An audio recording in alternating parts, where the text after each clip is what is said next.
자, 반갑습니다. 신경길입니다. 자, 우리가 지난 시간 19장까지 이제 유용한 클래스들을 다 살펴보고요. 이제 20장 제네릭까지 왔습니다. 이제부터는 조금 어떻게 보면 개념적으로 바라봤을 때 조금 어려운 부분들이 다소 많이 속해져 있어요. 20장 뭐 제네릭 뭐 스레드 뭐 그리고 컬렉션 이런 것들이 좀 어려울 수도 있어요. 다소 난이도가 있기 때문에. 그래서 저는 개인적으로 여기서부터는 고급 과정이 아닌가 그렇게 생각을 합니다. 여튼 그래도 지금까지 잘 따라오셨다면 뭐 문제 크게 없으리라 보여지고요. 여러분들 뭐 지금까지 잘 따라오셨고 뭐 이상 없이 했다면 크게 어려운 점은 없지 않겠나 개인적으로 그렇게 생각합니다. 자, 그래서 우리가 이제 제네릭이 뭔지 이미 앞서서 나왔다 그죠? 나왔는데 그 내용을 한번 디테일하게 좀 이제 보고 직접 실습도 하고 왜 제네릭을 쓰는지 그리고 왜 뭐 때문에 이 제네릭이 등장을 하게 됐는지에 대해서 알아볼 필요가 있겠다 싶어서 이 장을 한번 공부를 해보도록 하시죠. 자, 보죠. 자, 제네릭의 개요인데요. 자, 먼저 우리가 제네릭이 뭔지 알아야 돼요. 그래서 한번 보죠. 제네릭의 개요 해서 제네릭 타입이란 타입을 파라메타가 뭡니까? 매개 변수라 뜻이죠. 그죠? 매개 변수와 하여 실행 시에 구체적으로 해당하는 타입으로 결정되는 것을 의미한다. 이렇게 돼 있어요. 한국말로 적어놨는데 잘 무슨 말인지 모르겠다. 그죠? 자, 몰라도 괜찮습니다. 이제 충분히 이해할 수 있을 거니까요. 자, JDK 1.5부터 추가된 기능이며 뭐 스레드라든지 컬렉션 그리고 람다 그리고 스트림 등에서 많이 사용이 됩니다. 앞으로 이 과정들을 쭉 배우실 텐데요. 여기에서 많이 사용이 됩니다. 뭐 NIO도 나오고 iOS에도 나오고 다 나옵니다. 그리고 또한 아울러 자바 닥스를 보게 되면 제네릭 타입이 매우 많습니다. 거의 많죠. 많아가지고 반드시 제네릭의 개념을 알고 접근을 해야 된다. 모르면 안 된다라는 뭐 거의 반협박성 내용인 것 같은데요. 자, 여튼 한번 보시죠. 자, 우리가 앞에서 제네릭이라고 봤던 게 대표적으로 컴페어러터 기억나시죠? 그죠? 이렇게 딱 하면 이렇게 혹은 T 이런 식으로 들어갔다 그죠? 또 우리 뭐 컬렉션 프레임워크에 대해서 해시 맵 이런 것들도 할 때도 어떻게 이렇게 해서 해시 뭐 셋이죠. 셋에서 여기에 또 T 이런 식으로 들어갔다 그죠? 이게 바로 제네릭 타입이라는 건데요. 얘는 제네릭 타입의 인터페이스를 의미하고 얘는 제네릭 타입의 클래스를 의미하게 되는데요. 여기서 중요한 거는 이 T가 뭐냐라는 거죠. 이 T가.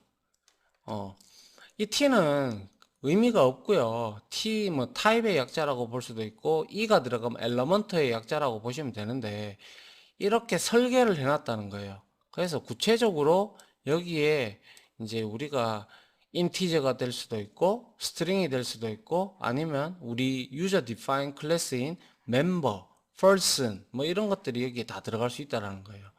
근데 왜 이렇게 했냐? 1.4, 1.5 이전까지만 해도 이게 없었어요. 근데 이게 구체적으로 등장을 하게 된 이유는 뭐냐면요. 자, 일단은 요겁니다. 제네릭을 사용하면 컴파일 시에 강한 타입 체크를 한다. 즉, 다시 말해서 우리 이거 했잖아요. 컴페어러터. 자, 컴페어러터 이렇게 해놓고 여기에다가 우리 스튜던트 이렇게 줬잖아요. 그죠? 맞잖아요. 이렇게 줬을 때 이 스튜던트를 줬다라는 것은 나는 이 비교자를 사용을 할 때 스튜던트 클래스를 가지고 비교를 하겠다. 이렇게 명시를 하는 거예요. 그래서 이렇게 지정을 해 주면 여기에는 스튜던트 클래스 빼고는 어떠한 클래스도 들어오면 안 돼요. 그걸 의미하는 거예요. 그래서 우리가 어레이 리스트 백타 그렇죠. 백타 해봤다 그죠? 백타 벡터 이런 식으로 되어 있는데, 자, 이렇게 되어 있으면 여기에다가 내가 예를 들어서 그때 우리가 했던 게 뭐였어요? 프로덕트, 이거는 그거를 의미하는 거고, 자, 벡터는 뭐였어요? 이렇게 되어 있는데 얘도 리스트 계열이기 때문에 여기에 우리가 애들을 여러 개를 하고 배열보다 이게 훨씬 더 나았죠. 그죠? 배열 기반이기는 하지만 중요한 거는 배열보다 훨씬 더 배열을 사용하는데 너무 편리하게 잘 돼 있었다. 그죠? add도 있고 remove도 있고 is empty도 있고 뭐 많아가지고 우리가 가져다 쓰는데 아주 좋았다. 그죠? 그런데 여러분들이 한번 생각을 해보시면 이렇게 여기에 만약에 벡터에다가 제네릭 타입을 지정을 안 했다고 가정을 하죠. 이거 안 했어요. 그럼 여기에 어떤 타입도 다 들어갈 수 있어요. 그래서 여러분들이 벡터에 보면 add 메서드 있잖아요. 이 add 메서드, 이 add 메서드가 받는 게 전부 다 오브젝트예요. 맞죠? 여기에 전부 다 오브젝트 타입으로 받는다라는 것은 우리 다양성의 이거에서 모든 객체를 다 받겠다라는 걸 의미하죠. 맞습니까? 그렇게 돼버리면 어떻게 돼요? 여기에 만약에 이렇게 벡터에 이렇게 쭉 있으면 여기에 인티저 클래스, 스트링 클래스, 그리고 멤버 클래스, 그리고 뭐 퍼슨 클래스 이렇게 있다고 가정을 하죠. 그러면 이걸 끄집어 올 때도 get을 이용해서 끄집어 올 때도 역시 return하는 타입이 오브젝트예요. 그럼 이와 같이 자 어레이 리스트가 벡터하고 똑같다고 생각하시면 됩니다. 그리고 인티저 객체 자동 박싱 돼서 들어갔어요. 꺼낼 때 오브젝트로 리턴을 하니까 자 인티저 타입으로 이렇게 뭡니까 강제 캐스팅을 해야 되죠. 이게 한두 개라면 별 문제가 되지 않아요. 한두 개면 별 문제가 되지 않는데 이게 벡터라든지 해시셋이라든지 이런 것들은 여러분들이 현업에서 상당히 많이 써요. 상당히 많이 쓰다 보니까 수천, 수만 개, 뭐 이런 식으로 이제 데이터를 관리하다 보면 매번 꺼낼 때마다 강제 타입 캐스팅 해야 되고 형이 맞는지 확인도 해야 되고 등등 하려 그러면 그걸로 인하여 별 필요 없는 코드를 통해 가지고 프로그램 기능이 상당히 떨어지게 됩니다. 부하가 많이 걸리겠죠. 그죠? 타입 변환이 일어난다는 것은. 그래서 강제로 타입 변환이나 캐스팅하는 이런 것들은 별로 좋지 않은 코드입니다. 그래서 이러한 것들 때문에 프로그램 기능이 떨어진다. 이게 1차적인 이유고요. 무슨 말인지 이해가십니까? 자, 그리고 여러분들도 현업에 가보시면 아시겠지만은 이렇게 여러 가지의 컬렉션 클래스를 이렇게 담아서 이렇게 넣는데요.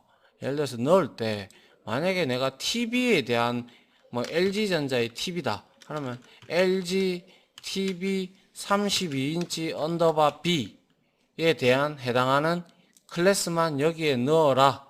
이렇게 해야 되잖아요. 왜? 여기 다 섞여버린다면 우리가 이거를 하나하나 꺼내올 때마다 필터링을 해서 끄집어내야 되고 그게 32인치인지 맞는지도 확인해야 되고 타입 캐스팅도 해야 되고 그래야 되잖아요. 그죠? 그렇게 되면 상당히 업무 처리 속도 그러니까 이거를 집계하고 뭐 평균을 내고 그리고 통계치도 내야 되고 뭐 매출액도 내야 되고 등등 다 해야 되는데 그 시간이 어마무시하게 늘어난다는 거죠. 그래서 이제 첫 번째 이유 다음에 두 번째 이유로 현업에는 이렇게 여러 가지 코드가 들어가지 않습니다. 여러 가지 객체가 들어가지 않는다라고 봐야 돼요. 그래서 하나의 객체가 들어가 가지고 동일한 이놈이 들어가서 집계도 편리하게 하고 가져올 때도 이렇게 편리하게끔 해줘야 프로그래머는 이렇게 프로그램이 성능이 좋게끔 만들어줘야 그거를 사용하는 사용자들이 편리하겠죠. 하나라도 몇 초라도 아끼게끔 해줘야 업무 효율을 향상시켜줘야 그게 프로그래머의 임무죠. 맞습니까? 자, 그런 이유로 이 제네릭 누구는 혹자는 제네릭스라고도 하고 지네릭스라고도 하고 제네릭이라고도 하고 그런데요. 다 똑같은 말이니까 자, 이렇게 여러 개가 막 중구난방으로 가 있지 않고 하나의 이런 클래스로 동일한 게 들어가 있다면 작업하기가 상당히 수월할 겁니다. 아울러 이 코드보다 타입 변환이 일어나는 이 코드보다는 자, 처음 지정할 때 나 리스트 여기 어레이 리스트에 무조건 나는 인티저 객체만 넣을 거야 라고 명시화를 딱 시켜버렸죠. 그러면 여기에 100을 넣으면 얘는 에러가 안 뜹니다. 예외가 컴파일 예외가 발생하지 않아요. 또한 get 해서 제로 인덱스에 들어갈 거니까 제로 인덱스에서 끄집어냈어요. 끄집어냈을 때도 뭐예요? 우리가 굳이 이거를 인티저로 강제 타입 캐스팅하는 코드가 필요가 없을 겁니다. 안 그렇습니까? 그래야 그러려고 지금 이걸 쓰는 거잖아요. 그죠? 그래서 결과론적으로 말씀드리자면 타입 변환이 자주 일어나면 어플리케이션 프로그램의 성능이 많이 떨어집니다. 또한 자, 여기에서 컴파일 시에 강한 타입 체크에 되어 있는데요.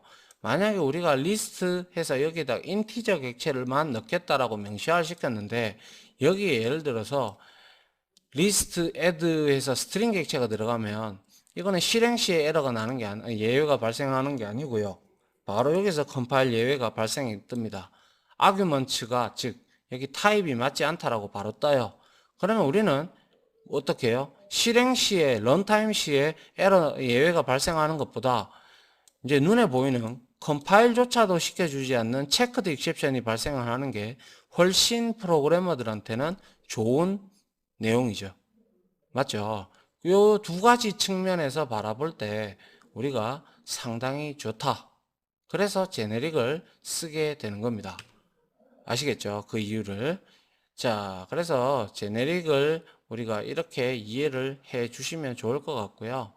자, 그러면 제가 예를 들어서 제네릭스를 쓴 자, 도큐먼트를 한번 볼까요? 자, 이걸 보면 여러분들 이해하기가 조금 그래도 수월할 텐데요. 자, 예를 들어서 우리가 앞에서 봤던 뭐가 있었죠? 자바랭 패키지에 보면 자바랭 어디 갔나요? 자바랭 그죠? 자바랭 여기 있네요. 자, 자바랭 패키지에 보면요.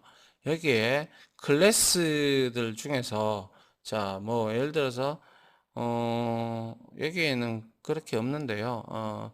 요거 컴페어러트하고 컴페어러블을 보죠. 제가 이걸 딱 클릭해 봤어요. 여기 보니까 T로 이렇게 쭉 돼 있어요. 그죠? 맞습니까? 이렇게 되어 있고 또 자바 유틸 패키지 밑에 있을 거예요. 자바 유틸 패키지 밑에 보면 우리가 앞으로 배우게 될 컬렉션 클래스들이 있어요. 그럼 여기에 보면 우리가 벡터도 보시면 자, 이걸 클릭해 보면 얘도 제네릭 타입이에요. 맞습니까? 이렇게 제네릭 타입으로 지정하는 이유가 방금 제가 앞전에 설명드렸던 이유가 바로 그겁니다. 그리고 여기에 여러 가지 메서드들이 있는데요. 여기에 보면 extends e wildcard가 들어가 있고요. 그리고 또 쭉 내려보시면 여기에 역시 와일드카드 형태로 이렇게 들어가 있고요. 그리고 여기에도 보시면 컨슈머, 포이치 이건 나중에 우리가 스트림에서 배울 건데요. 이런 것들이 들어가 있어요. 그러면 여러분들이 이런 것들은 그냥 보시면 아시겠지만 이런 것들은 여러분들이 모르면 이해가 안 되겠죠. 그래서 이런 것들을 잘 보기 위해서 기본적인 개념을 익히기 위해서 우리가 이 장을 공부한다라고 생각을 해 주셨으면 합니다. 무슨 말인지 이해 가시죠? 예. 자, 그래서 이렇게 여러분들이 이해를 해 주시면 될 것 같고요. 그 다음에 이제 한번 볼까요? 자, 그 다음 이제 제네릭의 개념 및 선언입니다. 자, 타입을 파라메타로 갖는 클래스 및 인터페이스를 칭한다 이렇게 돼 있어요. 이게 무슨 말인지 몰랐었는데 여기서 한번 봅니다. 자, public 클래스 박스하고 이거는 박스라는 클래스는 없어요. 우리가 만든 거예요. 그죠? 박스라는 클래스를 만들고 제네릭 타입으로 우리가 이렇게 만들었어요. 얘가 T면 여기에 모든 게 다 T예요. getter, setter도 T고 다 T예요. 그러면 여기에서 이거는 설계단이고요. 설계단이고 이것도 역시 설계단이에요. 그러면 이거를 쓸 때 우리가 이제 개발 코드에서는 이렇게 써야겠죠. 자, 박스 해서 여기다가 인티저 이런 식으로 해서 이렇게 쓴다는 거예요. 이렇게 해서 new 박스. 그러면 여기 박스에는 무조건 뭐만 들어간다? 인티저 클래스의 객체들만 여기에 들어갈 수 있다라는 걸 의미하는 거죠. 그럼 여기에 스트링이 들어온다. 한 스트링만 들어가는 거고, 여기에 만약에 뭐 멤버가 들어간다. 그럼 멤버만 들어오는 거예요. 알겠죠? 이렇게 타입을 파라메타화 했다. 매개 변수처럼 이렇게 했다.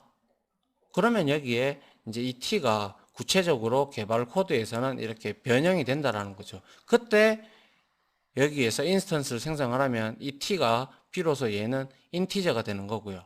아니면 스트링이 되면 스트링이 되는 거예요. 이해되십니까? 자, 그래서 한번 보죠. 선언을 할 때 클래스 또는 인터페이스명 뒤에 이렇게 꺽쇠가 붙어요. 갈로 열고 갈로 닫고가 아니라 꺽쇠입니다. 꺽쇠. 자, 우리 물음표 옆에 보면 이렇게 Shift 키 누르면 이런 꺽쇠 나오죠. 그죠? 요겁니다. 그리고 아울러 꺽쇠 사이에는 타입 파라메타 요거죠. T. 얘가 위치하게 돼요. 근데 이게 T가 돼도 되고요. A가 돼도 되고요. M이 돼도 돼요. 이건 여러분들 마음대로 하셔도 돼요. 단, 권장사항은 뭐 T나 E나 뭐 이런 식으로 적어주는 게 좋다라는 거죠. 그래서 자바 닥스처럼 우리도 T나 E를 넣어주는 게 좋다 이겁니다. 알겠죠? 그래서 여기 타입 파라메타라는 것은 제네릭 클래스나 인터페이스를 설계할 때, 요게 설계죠. 그죠? 설계 시에 요 두 개가 설계입니다. 설계 시에 보통 알파벳 한 문자로 표식을 하는데요. 그 후에 이제 개발 코드에서 직접 요렇게 우리가 타입 파라메타의 구체적인 클래스를 이렇게 지정을 하면 된다라는 겁니다. 아시겠죠? 자, 그래서 제가 여기 적어 놨는데요. T란 아직 타입이 결정이 안 됨을 의미, 설계 단계에서 T를 이용함, 개발 시에는 구체적으로 타입을 이렇게 결정을 지어 줘야 된다라는 게 바로 이 제네릭의 개념과 이렇게 선언, 즉 설계죠. 이해갑니까? 이게 바로 제네릭의 개념 및 설계입니다. 설계하고 이제 선언하는 방법이에요, 이게. 이거는 인터페이스고 이거는 클래스가 되겠죠. 맞습니까? 이렇게 여러분들이 이해를 하고 계시면 좋을 것 같습니다. 자, 그 다음 장 한번 볼까요? 자, 제네릭의 사용 예가 나오는데요. 제네릭 타입을 사용한 경우 이렇게 돼 있어요. 자, 이렇게 person 클래스에다가 t 타입으로 이렇게 선언을 했단 말이죠. 그죠? 그래서 전부 다 t가 됐어요. 설계단이에요, 이게 뭐라고요? 설계단, 설계. 그죠? 그리고 뭡니까? 여기에 있는 거는 개발단이죠. 개발단. 그죠? 이렇게 보셔야 돼요. 그래서 제네릭 타입을 사용한 경우, 자, 클래스를 선언할 때 타입 파라메타를 기술하고 컴파일 시에 구체적인 클래스로 변경이 된다라고 되어 있어요. 그래서 자, person하고 스트링 줄 수도 있고, 그래서 hello 하면 되고, 받아낼 때 어차피 스트링으로 리턴할 거니까 굳이 타입 캐스팅을 할 필요가 없다라는 거죠. 얘도 역시 인티저. 그리고 얘는 더블 이렇게 들어갔죠.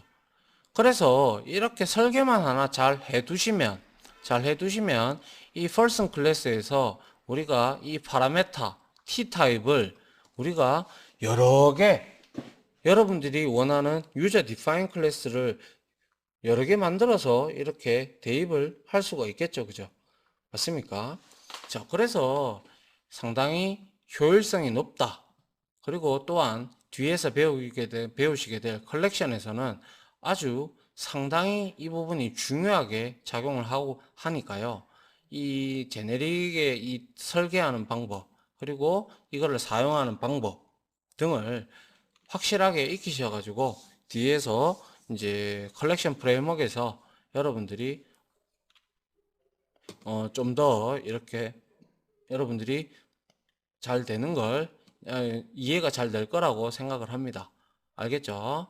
자, 개발 시에 구체적 타입을 기술을 하면 설계 단계가 있는 제네릭 타입 T가 구체적인 클래스 타입인 string, 요 스트링이죠. 그죠? 인티저고 더블 형태로 이렇게 사용자 정의 클래스 등으로 컴파일러가 대체시켜요. 대체시켜 줌으로써 타입 변환이 생략이 가능하고 여기에는 무조건 요놈만 들어가야 된다 라는 것을 명시화를 시켜주기 때문에 이러한 컴파일도 상당히 타입을 강하게 체크한다는 내용이 그 내용을 말하는 거예요.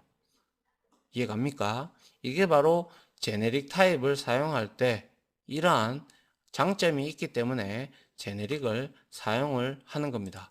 아시겠죠? 자, 그래서 이번 강좌에서는요, 제네릭의 개요에 대해서 알아봤고요. 그리고 제네릭을 사용하면 어떤 장점이 있고 어떻게 우리가 사용을 해야 되는지에 대해서 알아봤습니다. 알아보고 어떻게 설계를 해야 되고 그리고 이제 이러한 타입을 어떻게 설계를 해가지고 이렇게 우리가 적용을 시킬 건가 라는 내용을 이번 강좌에서는 조금 살펴봤어요. 뭐 그렇게 어렵지 않잖아요. 그죠? 자, 처음에는 이게 맞닥뜨릴 때는 인간이라는 게 그래요. 인간은 처음 모르는 코드를 받아들일 때는 상당히 새로운 것을 받아들이기에는 싫어요. 인간이. 저도 그랬고요. 다들 그럴 겁니다, 아마. 그런데 그거는 그 이유는 우리가 안 해봐서 그런 거죠. 안 해봐서. 해보면 익숙해지면 여러분들 쉽잖아요.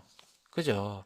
그와 마찬가지로 모든 것에서는 시간이 필요로 하고요. 그 시간을 효율적으로 여러분들이 연습을 통해 가지고 그리고 반복을 통해서 익혀 나가시는 게 가장 현명하고 좋은 방법이고 또한 한 가지 더 추가드리고 싶다면 즐기셔야 돼요. 안 즐기면 여러분들이 이 직업군이 어렵게 느껴지고 오래 못 가요. 아시겠죠?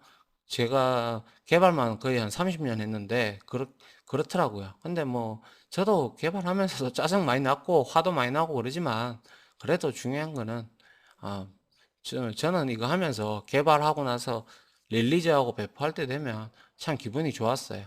뭔가 하나를 해냈다라는 뿌듯한 감. 그러한 열정이 있었기 때문에 제가 지금 여러분들한테도 이러한 강의를 하지 않겠습니까? 그죠? 자, 여러분들도 그러니까 제가 드리고 싶은 말은 새로운 것을 두려워하지 마세요. 그냥 내 거다. 내가 공부해야 된다. 그러면 이해 안 되더라도 처음에 넘어가시고 두 번, 세 번, 네 번 이렇게 보시다 보면 어느새 손에 익어서 여러분들이 쓸 수 있게 됩니다. 자, 아시겠죠? 뭐든 안 그렇겠습니까? 그죠? 자, 아무튼 강의 들어주신다고 수고하셨고요. 자, 다음 강의는 이 제네릭을 직접 우리가 설계를 해서 그거를 이제 직접 사용하는 것까지 해서 예제를 들고 와서 한번 강의를 진행하도록 하겠습니다. 아무튼 강의 들어주신다고 수고하셨고요. 자, 다음 강의로 찾아뵙도록 하겠습니다. 자, 수고하셨습니다.